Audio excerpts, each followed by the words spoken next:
Good morning everyone. Welcome to PW only IAS. दोस्तों, बात करें अगर हम आज के द हिंदू फ्रंट पेज की, तो यहाँ पर आप नोटिस कर पाओगे कि होम मिनिस्ट्री ने स्टेट्स को यहाँ पे डायरेक्शंस दी हैं कि वो सिविल डिफेंस ड्रिल्स को यहाँ पे कंडक्ट करें। अब इसका क्या अर्थ है? देखो, एक्चुअल में क्या है ना कि भारत पूरी तरह से तैयार हो रहा है कि अगर मान लीजिए कल को कुछ भी हमारे ऊपर अटैक होता है कहीं से भी, तो हम पूरी तरह से तैयार होने चाहिए। अब इसीलिए यहाँ पे ड्रिल्स कंडक्ट कराए जा रहे हैं। जैसे फॉर एग्जांपल, इसमें एयर रेड सायरन्स की यहाँ पे बात करी गई है। यानी कि कुछ ऐसे शहर या कुछ ऐसे एरियाज, उनको यहाँ वहाँ पे सायरन्स को टेस्ट किया जाएगा। कुछ अलार्म सिस्टम्स जो होंगे वो लोगों को अलर्ट करेंगे कि हमारे ऊपर भी हवा से फायर होने वाला है, तो आपके पास कुछ टाइम है, जल्दी से जल्दी आप अपनी सेफ्टी तक आप पहुंचिए। Plus at the same time हमारे जो सिविलियंस हैं उनको यहाँ पे ट्रेन किया जाएगा। वर्कशॉप्स करी जाएंगी आपके स्कूल्स, आपके ऑफिस, कम्युनिटी सेंटर्स के अंदर। लेट अस से कोई यहाँ पे अटैक होने जा रहा है तो नियर बाय आपका शेल्टर कौन सा होगा, फर्स्ट एड आप कैसे अपने आप को दे सकते हैं, एंड कहीं ना कहीं मुश्किल परिस्थितियों में आप अपने आप को शांत कैसे रख सकते हैं, ये सारी चीज़ें करी जाएंगी। उसके अलावा अगर मैं बात करूँ ना, यहाँ पर क्रैश ब्लैकआउट्स की भी बात करी जा रही है। कहने का अर्थ क्या है कि कुछ समय के लिए पूरे के पूरे शहर की जो लाइट्स हैं वो बंद कर दी जाएंगी, ताकि नाइट्स के समय, रात के समय के ऊपर हमारे ऊपर कोई एयर स्ट्राइक ना कर पाए। उससे हम बचने के लिए इस तरह से क्रैश ब्लैकआउट्स यहाँ पे हम एक तरह से उसको ट्राई करेंगे। 1971 का जो युद्ध था ना, उस समय भी इन क्रैश ब्लैकआउट्स का इस्तेमाल किया गया था। इसके अलावा देखो, हमारी कुछ इंपॉर्टेंट बिल्डिंग्स हैं, जैसे मिलिट्री बेसिस हो गया, हमारे कम्युनिकेशन टावर्स, पावर प्लांट्स हो गया। ये कैमोफ्लाजिंग में जाएंगे। कैमोफ्लाजिंग मतलब इनको डिटेक्ट करना बहुत मुश्किल होगा अगर हम इन एक्सरसाइज को अच्छे से कंडक्ट करवाते हैं।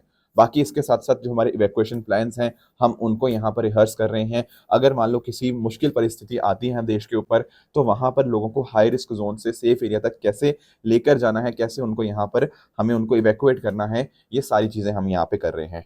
तो यानी कि मॉक ड्रिल शुरू हो चुकी हैं।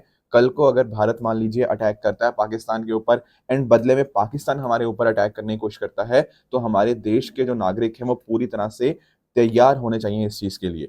कोई भी मतलब हम ना ऐसा नहीं छोड़ना चाहते कि कुछ भी गड़बड़ हो जाए। अगर कुछ भी गड़बड़ होगी तो हमारे पास कुछ भी प्लान होना चाहिए, तो इंश्योर दैट कि हम अपने लोगों की, हम अपनी सेफ्टी इंश्योर कर पाएँ अगर कल को युद्ध पे भी जाना पड़े। तो यानी कि ना देखो, हम होप तो बेस्ट के लिए ही करते हैं, पर वर्स्ट के लिए हमें रेडी रहना चाहिए कि कुछ भी अगर होता है तो हम तैयार होने चाहिए उस पर्टिकुलर कॉन्सिक्वेंसेस के लिए भी। तो डेफिनेटली देखो, गवर्नमेंट बहुत स्ट्रांग है टेररिज्म को लेकर। गवर्नमेंट का भी और ऑपोजिशन दोनों साथ में है कि टेररिज्म को हमें एक स्ट्रांग जवाब देना ही चाहिए। इस तरह के जो इंसिडेंट्स होते हैं ये आगे हम बर्दाश्त नहीं करना चाहिए। एंड डेफिनेटली अगर ऐसा कुछ भी होता है, what ever might be the action, तो सिटीजन्स डेफिनेटली सरकार के पीछे पूरी तरह से यहाँ पे खड़े हुए हैं। उसके साथ ही दोस्तों, अगर हम बात करें प्रधानमंत्री मोदी जी को, जो व्लादिमीर पुतिन हैं, उन्होंने कॉल किया एंड उन्होंने यहाँ पे अपना सपोर्ट दिखाया है in the fight against terror, कि किस तरह से रशिया भी यहाँ पर टेररिज्म के अगेंस्ट जो भारत की जंग है, इसमें भारत में साथ में खड़ा हुआ है। दोस्तों, डेट है आज की 6 मई 2025, एंड आप सभी का स्वागत है आज के प्रीलिम बूस्टर न्यूज़ डिस्कशन में। स्टार्ट करने से पहले अगर आपको इस सेशन की पीडीएफ चाहिए तो आप मेरे Telegram channel Rishabh Sharma sir PW, यहाँ पे जाके इसकी पीडीएफ को डाउनलोड कर सकते हैं। पहला दोस्तों जो हमें टॉपिक डिस्कस करना है, वो डिस्कस करना है एथनॉल फ्रॉम मेज के रिगार्डिंग। मेज आप समझते हो, मेज बात होता है मक्का की, राइट। अब एक्चुअल में पता क्या होता है, भारत की अगर हम बात करें ना, भारत पास्ट में बहुत बड़े लेवल के ऊपर मक्का प्रोड्यूस करता रहा है, ठीक है, एक्सपोर्ट भी करता रहा है। पर आज के समय ना हम एक तरह से इम्पोर्टर हो चुके हैं इस फीड ग्रेन के। अब आप पूछोगे हमने ऐसा क्या कर दिया कि हम आज के समय इम्पोर्ट करने लग गए हैं? दोस्तों, दरअसल में ना जो मेज़ है, हम मेज़ से अब क्या बना रहे हैं, हम इथेनॉल बना रहे हैं। इथेनॉल आप लोग जानते होंगे, बायोफ्यूल होता है। दरअसल में इथेनॉल के बारे में अगर आपको बताऊं ना, तो इथेनॉल का फॉर्मूला आप सबको पता होगा, C2H5OH, राइट। ये बेसिकली एक तरह की अल्कोहल ही होती है जो नेचुरली एग्जिस्ट करती है, राइट। जब यीस्ट नेचुरली अकर करती है, when yeast ferment sugar. Yeast आप सब तरह समझते होंगे, यीस्ट एक तरह का सिंगल सेल्ड फंगस होता है जो कि शुगर को अल्कोहल और कार्बन डाइऑक्साइड के अंदर कन्वर्ट करता है, normally in the absence of oxygen. बाकी इनफैक्ट ना अगर हम बात करें, जैसे आपकी बियर हो गया, आपकी वाइन हो गया, आपका इनफैक्ट दही हो गया, ठीक है, आपकी ब्रेड हो गया, उन सब चीज़ों को बनाने के लिए भी ये जो यीस्ट है, इसका यहाँ पे मतलब दिस इज द समथिंग जिसको ये इस्तेमाल करता है। Plus at the same time, जैसे मैंने आपको बताया, इथेनॉल को बहुत सारी फैक्ट्रीज के अंदर भी बनाया जाता है। इसकी स्ट्रॉन्ग अल्कोहलिक स्मेल होती है एंड बहुत जल्दी ये फायर कैच कर लेता है। अब आप लोग जानते होंगे हम ना इथेनॉल का कहाँ इस्तेमाल कर रहे हैं। भाई इथेनॉल को हम क्या कर रहे हैं, हम इथेनॉल ब्लेंडिंग कर रहे हैं। किस चीज़ के साथ, मतलब पेट्रोल जो है ना हमारा, उसके साथ हम यहाँ पे इथेनॉल ब्लेंडिंग कर रहे हैं। तो अब जैसे फॉर एग्जांपल आप लोगों ने एग्जांपल सुने होंगे E10 का। E10 का मतलब क्या है, उसमें 90% पेट्रोल है एंड 10% उसमें इथेनॉल ब्लेंडेड है। बेसिकली कितना आपने इथेनॉल को मिक्स किया है विद पेट्रोल, वो यहाँ पे नंबर दिखाता है। जैसे E20 में 20% इथेनॉल, 80% पेट्रोल। E85 क्या होगा, इसमें 85% एथेनॉल है और 15% पेट्रोल है। जैसे फॉर एग्जांपल आपके फ्लेक्सिबल फ्यूल व्हीकल्स के अंदर E85 इस्तेमाल होता है। तो एक्चुअल में आप नोटिस कर पाओगे, अगर हम इथेनॉल ब्लेंडिंग ज़्यादा करते हैं, उससे हमारी जो डिपेंडेंस है आपके पेट्रोल या रेदर आई शुड से आपके जो क्रूड ऑयल के ऊपर है, वो काफ़ी हद तक हम कम कर सकते हैं। राइट, और इसीलिए इंडिया एम्बिशियस टारगेट सेट भी कर रहा है इथेनॉल ब्लेंडिंग के लिए। पहले पता क्या था, पहले हमारा टारगेट था कि 2030 तक हमें 20% ब्लेंडिंग कर रही है। बट उसके बाद यहाँ पे प्रधानमंत्री जी ने बोला कि नहीं, हम इससे बहुत पहले इसको अचीव करने की कोशिश करेंगे। यानी कि जो नया टारगेट है ना हमारा, वो इसी साल 2025 में ही हम 20% ब्लेंडिंग यहाँ पे अचीव करना चाहते हैं। ऑलरेडी हमने लगभग 15% ब्लेंडिंग को अचीव कर लिया है। Plus at the same time जो मिनिस्ट्री के अंदर डिबेट्स हो रही हैं, उनमें ये डिस्कशन भी हो रहा है कि 2030 तक हम 30% तक पहुंचने की कोशिश करेंगे इथेनॉल ब्लेंडिंग में। तो उसको हम बोलेंगे E30 by 2030। समझे इस बात को। तो अभी क्या चल रहा है, अभी हम E20 की बात कर रहे हैं कि हम E20 अचीव कर pi by 2025। That is our current target, मतलब इस साल के लिए हमें जो यहाँ पे अचीव करना है। अब ये हम ज़्यादा से ज़्यादा ब्लेंडिंग करने की कोशिश कर रहे हैं। उस चक्कर में क्या हो रहा है, जो मेज़ है ना, हम इथेनॉल की तरफ डाइवर्ट कर रहे हैं। उससे क्या हो रहा है, भारत में मेज़ की शॉर्टेज हो जा रही है। क्योंकि पहले आप नोटिस करो, पहले सप्लाई अच्छी खासी थी, अभी भी सप्लाई अच्छी खासी है, पर वो जो डिमांड थी ना, वो सिर्फ और सिर्फ पहले लेटस से आपके एनिमल्स के लिए या आपके ह्यूमन कंजम्पशन के लिए थी। पर अब वो डाइवर्ट हो रही है to various other sector like ethanol. And इस वजह से क्या हो रहा है, इथेनॉल की शॉर्टेज हो गई है, सॉरी इथेनॉल नहीं, मेज़ की शॉर्टेज हो चुकी है। मेज़ की शॉर्टेज होने की वजह से मेज़ के जो दाम है बहुत ज़्यादा बढ़ गए हैं। लगभग 4 साल पहले इसका दाम था ना, वो 14,000 15,000 पर टन था। अब वो कहीं ना कहीं आप नोटिस कर पाओगे 24-25 हज़ार टन के आसपास पहुंच चुका है। जिस चीज़ की देखो डिमांड होती है, उसके दाम तो बढ़ते ही हैं। ये सब चीज़ें तो आपको पता ही है। बाकी आप नोटिस करोगे, जैसे फॉर एग्जाम्पल जो मेज़ है ना, वो आपके पोल्ट्री के लिए, कैटल के लिए बहुत इंपॉर्टेंट इंग्रेडिएंट है। अब देखो, अगर मेज़ का दाम बढ़ गया तो दैट मीन्स पोल्ट्री और कैटल को जो खाना खिला रहे हैं, जो फीड कॉस्ट है, वो बढ़ जाएगी। तो ये कॉस्ट बढ़ेगी तो कहीं ना कहीं आगे जाके जो मीट, डेयरी, अंडे का दाम है, वो बढ़ जाएगा। क्योंकि ये जो चीज़ें कंज्यूम करते हैं, अगर उसी का दाम बढ़ गया तो बाद में जो एग होगा, जो डेयरी, मीट, इन प्रोडक्ट्स का भी तो दाम ऑटोमेटिकली बढ़ना ही है। Plus at the same time हमने देखो रिन्यूएबल एनर्जी की तरफ तो काम कर लिया, पर कहीं ना कहीं फूड की भारत देश में कमी हो गई है, तो फूड सिक्योरिटी को ये थ्रेट पहुंचा रहा है। अब मेज़ के इंपोर्ट के रिगार्डिंग सरकार की कुछ पॉलिसीज हैं। जैसे फॉर एग्जांपल, अगर हम इंपोर्ट कर रहे हैं 0.5 मिलियन मेट्रिक टन, इतने तक तो 15% की इंपोर्ट ड्यूटी है। पर अगर मान लीजिए इससे ऊपर इंपोर्ट कर रहे हैं, तो फिर 50% आपकी ड्यूटी हमें देखने को मिल जाएगी। एंड साथ ही साथ अगर हम बात करें जेनेटिकली मॉडिफाइड मेज की, तो उसका इंपोर्ट परमिटेड नहीं है। अब ये जो आप नोटिस कर पाओगे कि अगर हम मान लीजिए ड्यूटी फ्री इंपोर्ट करवाते हैं मेज को, उसमें पता क्या होगा, उससे यार कॉस्ट तो कम हो जाएगी, क्योंकि मतलब सस्ते में मिल जाएगा। इंपोर्ट ड्यूटी कम है या इंपोर्ट ड्यूटी हमने खत्म कर दी, तो उसमें तो मेज इंडिया में सस्ते में जाएगा। उसका फायदा भी होगा कि जैसे फॉर एग्जांपल पोल्ट्री हो गया, डेयरी प्रोड्यूसर्स हो गया, इनके लिए जो फीड कॉस्ट है वो कम हो जाएगी, तो फाइनल प्रोडक्ट सस्ता हो जाएगा। But at the same time जो कहीं ना कहीं डोमेस्टिक मेज और सोयाबीन फार्मर्स हैं, उनके अगेंस्ट ये चीज़ जाती है जब हम इंपोर्ट बहुत ज़्यादा बाहर से करवाते हैं। राइट, तो ये थी बातें मेज़ के रिगार्डिंग। आई होप ये टॉपिक आपको क्लियर हो गया होगा। अगले टॉपिक पे दोस्तों आते हैं, खेलो इंडिया यूथ गेम्स को अंडरस्टैंड करने की कोशिश करते हैं। दोस्तों इस बार का जो खेलो इंडिया यूथ गेम्स है ना, वो हो रहा है बिहार के अंदर। और बिहार के जो 5 शहर हैं, पटना, राजगीर, गया, भागलपुर, बेगूसराय, इन पांचों सिटीज़ में आपको ये देखने को मिल जाएगा। एंड आप यहाँ पे नोटिस कर पाओगे, इस बार ये जो खेलो इंडिया यूथ गेम्स हो रहा है, यहाँ पर इसका आप यहाँ पे लोगो देख पाएंगे इस पिक्चर के अंदर। जब मैं बात करता हूँ ना इस लोगो की, तो इस लोगो के अंदर आपको महाबोधि टेम्पल, आपको पीपल ट्री, राइट, ये जो आपका टेम्पल है, इधर इधर पीपल ट्री हो गया। उसके साथ ही साथ आप नोटिस कर पाओगे आपका अशोक चक्र भी यहीं पर है। राइट, एंड साथ साथ Gangetic dolphin and Valmiki tiger reserve, ये आपको चीज़ें आपको देखने को मिल जाएंगी। ये यहाँ पे आप पांचों चीज़ें देख पाओगे। राइट, ये हमारा इस बार का लोगो है। तो यानी कि ना जो आपको नोटिस करने को मिलती हैं चीज़ें विद रिगार्ड्स टू बिहार, वो सारी चीज़ें आपको यहाँ पे देखने को मिल जाएंगी। उसके साथ ही साथ अगर आप यहाँ पे नोटिस कर पाओगे, ये क्या है, ये मास्कॉट, ठीक है, आपके खेल वगैरह का ना इस तरह से मास्कॉट होता है। तो इस बार का जो मास्कॉट है वो क्या है, यहाँ पे नाम लिखा हुआ है गज सिमा। गज सिमा देखो दो वर्ड से मिला हुआ है, एक तो यहाँ पे आप नोटिस कर पाओगे लॉयन, एंड साथ ही साथ यहाँ पे एलिफेंट, ठीक है। तो गज और सिमा, ठीक है। तो एक्चुअली पता क्या था, पाला एरा के अगर हम टेम्पल्स की बात करें ना, तो वहां से उनके स्कल्पचर से हमने ये इंस्पिरेशन ली, एंड इस तरह से हमने गज सिमा को इस बार का मास्कॉट बनाया है। अब आप नोटिस कर सकते हो इसके अलावा इस बार का जो स्लोगन है वो है खेल के रंग बिहार के संग, राइट। एंड बाकी चीज़ें अगर आप नोटिस करना चाहो तो जो खेलो इंडिया यूथ गेम्स हैं ये ministry of youth affairs and sports के द्वारा यहाँ पर ऑर्गेनाइज करवाए जाते हैं under the Khelo India scheme. तो बहुत सारे अलग अलग तरह के स्पोर्ट्स होते हैं इसमें, ये एनुअल इवेंट होता है एक तरह से। एंड जहाँ पर आप नोटिस कर पाओगे जो हमारा अंडर 17 और अंडर 21 लेवल के ऊपर जो नया नया टैलेंट हमें देखने को मिल रहा है उसको हम यहाँ पे शोकेस करते हैं। Plus at the same time e sports एक ऐसी चीज़ है जिसको हमने खेलो इंडिया यूथ गेम्स के अंदर पहली बार यहाँ पे इंट्रोड्यूस किया है, तो ये बात भी आपको क्लियर होनी चाहिए। नेक्स्ट दोस्तों हमारा टॉपिक है ECI NET के बारे में।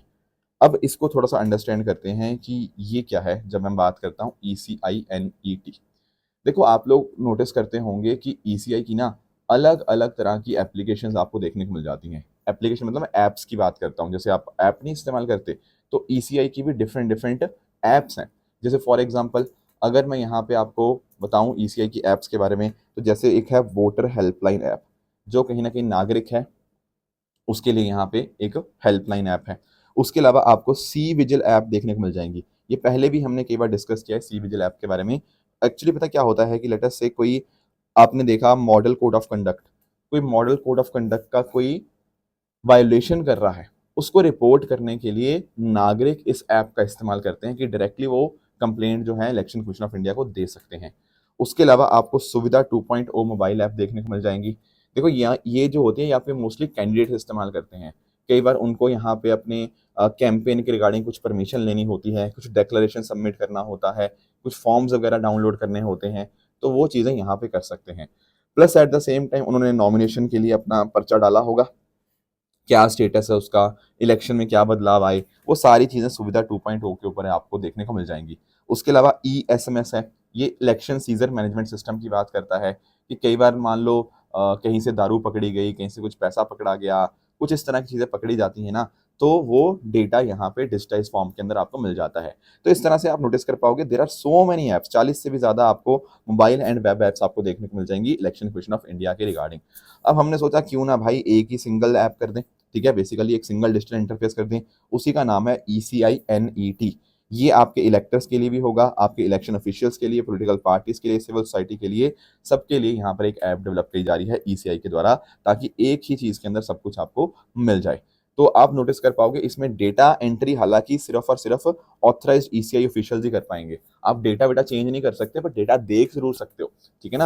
मतलब जैसे फॉर एग्जांपल कुछ ऐसा डेटा है जो बहुत ही ज़्यादा सेंसिटिव है, उसको लोग चेंज नहीं कर पाएंगे, सिर्फ कुछ ऑथराइज्ड ECI ऑफिशियल्स उसको यहाँ पे चेंज कर पाएंगे। तो ऐसा बताया जा रहा है इससे 100 करोड़ से भी ज़्यादा लोग जो कि ना कि वोट डालते हैं उनको फ़ायदा होगा, सबको यहाँ पे डेफिनेटली बेनिफिट देखने को मिल जाएंगे। तो कंप्यूटर से भी, स्मार्टफोन से भी आप कहीं से भी इसको एक्सेस कर पाओगे। एंड हमारे जो एक्ट्स हैं जैसे रिप्रेजेंटेशन ऑफ पीपल एक्ट 1950 1951 और आपके जो इलेक्टोरल रूल्स हैं और ECI इंस्ट्रक्शंस हैं, उनके साथ ये पूरी तरह से अलाइन करता है ये जो ECI NET है। नेक्स्ट हमारा जो टॉपिक है that is ageing with dignity event. अब आप लोग जानते होंगे एजिंग मतलब जब एक इंसान थोड़ा बुजुर्ग होता है, ठीक है, वो कहीं ना कहीं जैसे उसकी एज बढ़ती जाती है उसको बोलते हैं एजिंग। पर हम ये चाहते हैं कि यार इंसान जब बुजुर्ग हो या थोड़ा उसकी एज बढ़ रही है वो डिग्निटी के साथ होनी चाहिए। ऐसा ना हो कि हमारे जो एल्डरली सिटीजन्स हैं वो कहीं ना कहीं बाकी दुनिया से कट जाएं, this should not be the case.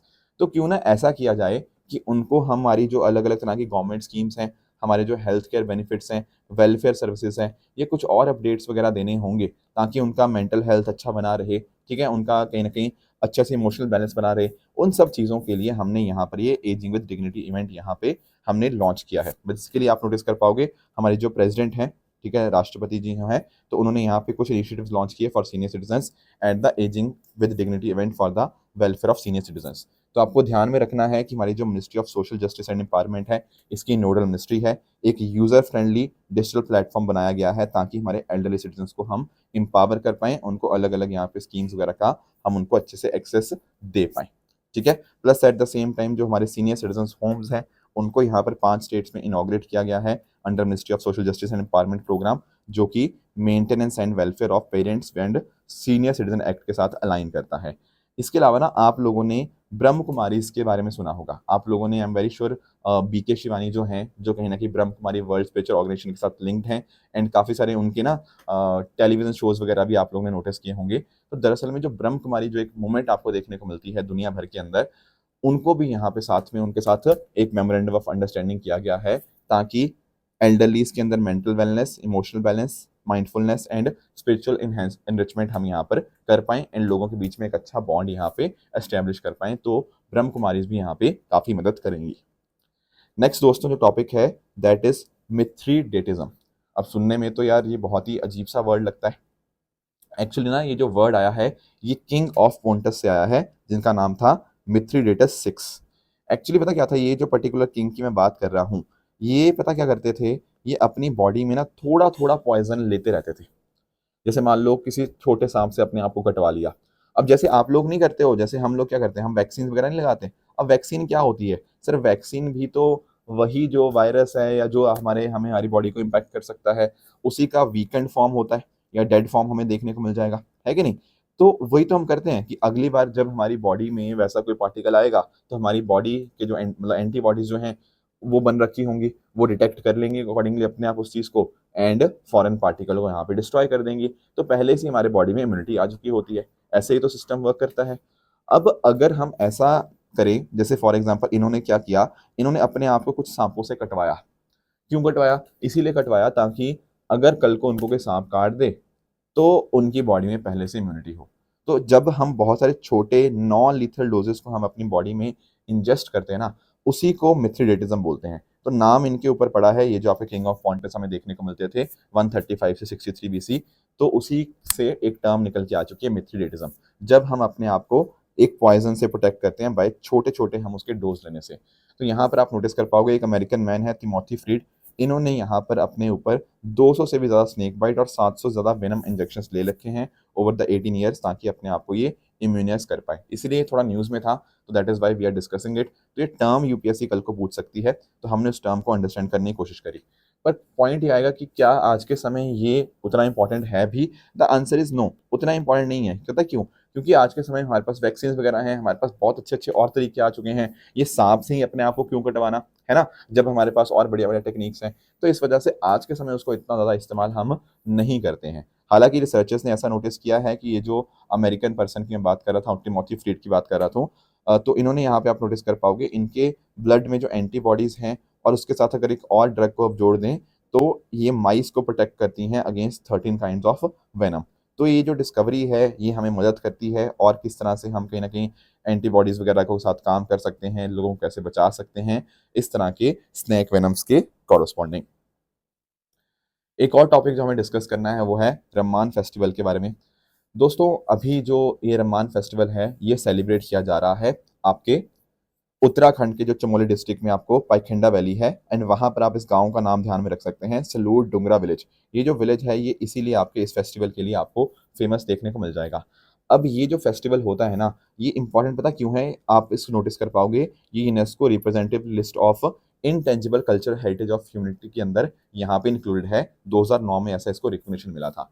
जैसे अगर मैं बात करूँ यूनेस्को इनटेंजिबल कल्चरल हेरिटेज की, आप लोगों ने पिछली बार का यूपीएससी का पेपर भी देखा होगा, उसके अंदर भी ना आप नोटिस कर पाओगे कि एक क्वेश्चन पूछा था आपका गरबा डांस के रिगार्डिंग, राइट। तो गरबा डांस भी वो क्या था, यूनेस्को इनटेंजिबल कल्चरल हेरिटेज, जैसे उसको टच नहीं कर सकते। उसके अलावा जो जैसे दुर्गा पूजा हो गया, कुंभ मेला हमने देखा इस बार, योग हो गया, नवरोज हो गया, संकीर्तना हो गया, बहुत सारे इस तरह से भारत की तरफ से इंटेंजिबल कल्चरल हेरिटेज की लिस्ट में है। उस तरह से जो रमान फेस्टिवल है ना, ये भी इंटेंजिबल कल्चरल हेरिटेज लिस्ट में ही है। और यहाँ पर इस फेस्टिवल में क्या होता है, जो भूमियाल देवता है ना उनको ये डेडिकेटेड होता है। बेसिकली वो एक यहाँ पे आपको लोकल डिटी देखने को मिल जाएंगे, जो कि ऐसा माना जाता है कि वहाँ के लोगों को वो प्रोटेक्ट करते हैं। एंड इस पर्टिकुलर फेस्टिवल में क्या होता है, इस तरह के मास्क वगैरह यहाँ पे पहने जाते हैं, मास्क पहन के इस तरह का डांस परफॉर्मेंस होता है एंड इस परफॉर्मेंसेस के माध्यम से कुछ स्टोरीज वहाँ पे वो आपकी डिपिक्ट करते हैं। खासकर अगर मैं बात करूँ ना, रामायणा की स्टोरीज मोस्टली यहाँ पे आपको होती हुई देखने को मिल जाएंगी। तो इसमें आपके मास्क डांस परफॉर्मेंस भी होते हैं, सिंगिंग भी होता है, कोरियोग्राफी भी होता है, ओरल चीज़ें भी होती हैं, रिटन चीज़ें भी होती हैं, तो सबका एक कॉम्बिनेशन आपको देखने को मिल जाएगा। वैसे तो दोस्तों ये सारे के सारे जो विलेजर्स हैं वही यहाँ पे इसको सेलिब्रेट करते हैं, पर खासकर अगर एक कम्युनिटी की मैं बात करूँ ना, तो भंडारी कम्युनिटी जो है ना, वो मेजरली यहाँ पर इस पर्टिकुलर फेस्टिवल के अंदर पार्टिसिपेट करती है, राइट। जो उनके बेसिकली डीटी है नरसिंह देवता जी, उनको यहाँ पे ये आपको रमान फेस्टिवल उनके लिए यहाँ पे आपको देखने को मिल जाएगा। तो सभी कास्ट और इस तरह से ऑक्यूपेशनल ग्रुप का अपना अपना डिस्टिंक्ट रोल होता है, कोई परफॉर्मर की तरह काम करता है, कोई प्रीस्ट की तरह, तो इस तरह से आप नोटिस कर पाओगे। बाकी ये लोकल सेल्फ गवर्नेंस का कल्चर प्रैक्टिस के अंदर एक बहुत ही स्ट्रॉन्ग एग्जाम्पल देखने को मिल जाएगा। ध्यान क्या रखना है, ये उत्तराखंड के अंदर सलू डुंगा विलेज की मैं यहाँ पे बात कर रहा हूँ। अब दोस्तों बात करें अगर प्रेजेंट न्यूज़ की, तो मैंने आपको होमवर्क दिया था, एक था नाउरू के बारे में। ये जो पर्टिकुलर कंट्री आपको देखने को मिलेगी, दिस इज नाउरू, ठीक है। ये आपको कहाँ देखने को मिलती है, माइक्रोनेशिया के अंदर, in the central Pacific ocean, ठीक है। अब डिस्कस क्यों कर रहे हैं, क्योंकि दोस्तों पता क्या हुआ, ये जो नाउरू है ना, ये पहले ताइवान के साथ था, और आप लोग जानते होंगे चाइना कहीं ना कहीं कोशिश कर रहा है ताइवान को भी अपने अंदर लेने की, राइट। काफी कॉन्फ्लिक्ट्स वगैरह चलते रहते हैं।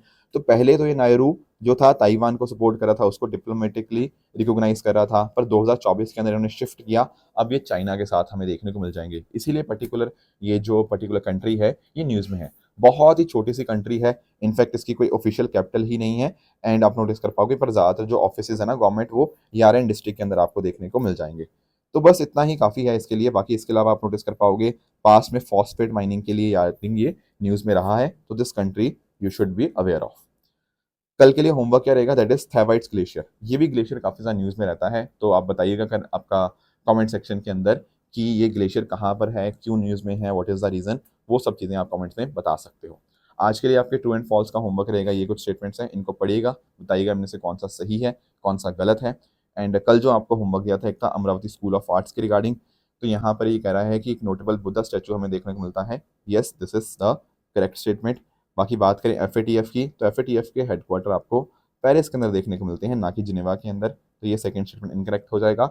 वर्ल्ड प्रेस फ्रीडम इंडेक्स आपका रिपोर्टर विदाउट बॉर्डर, या जिसको हम रिपोर्टर सैन फ्रंटियर भी बोलते हैं, उसी के दौरान यहाँ पे रिलीज किया जाता है, तो ये स्टेटमेंट आपका क्या है, this is a correct statement, right.